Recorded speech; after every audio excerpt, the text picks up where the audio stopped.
Bonjour à tous, on est ravis de vous retrouver avec Marion Lebas en direct du Musée des Beaux-Arts pour vous présenter le deuxième épisode de notre série 1 minute, 1 œuvre avec Lucrèce. Marion, racontez-nous.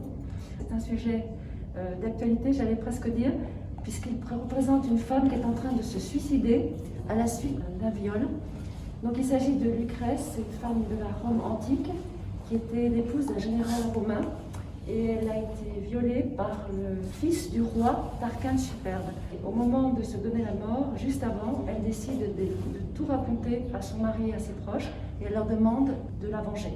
Donc c'est ce qu'ils vont faire, et en fait c'est la chute de la royauté.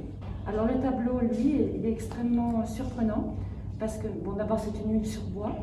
Vous voyez qu'il n'y a aucun détail, aucune anecdote. Il y a évidemment un contraste très fort entre le visage qui est très fin, avec un dessin sous-jacent qu'on aperçoit, la perle qu'elle porte, les bijoux, et puis le côté très charpenté, très musculeux, presque hypertrophié du corps. Regardez le bras droit, en fait, qui est à gauche, le bras droit de Lucrèce, qui est un bras masculin. Autre chose qui n'est pas plausible, c'est la position des mains qui tiennent le poignard.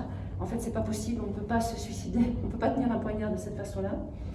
Dans la partie du bas, vous voyez que le peintre a coupé juste en dessous du pubis.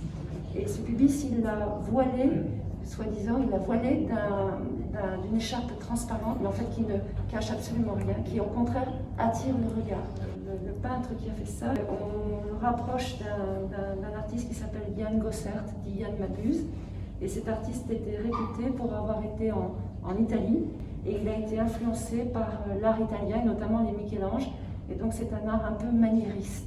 Merci beaucoup Marion, on vous dit à la semaine prochaine où nous serons en direct du Musée du Vin. Bonne journée à tous.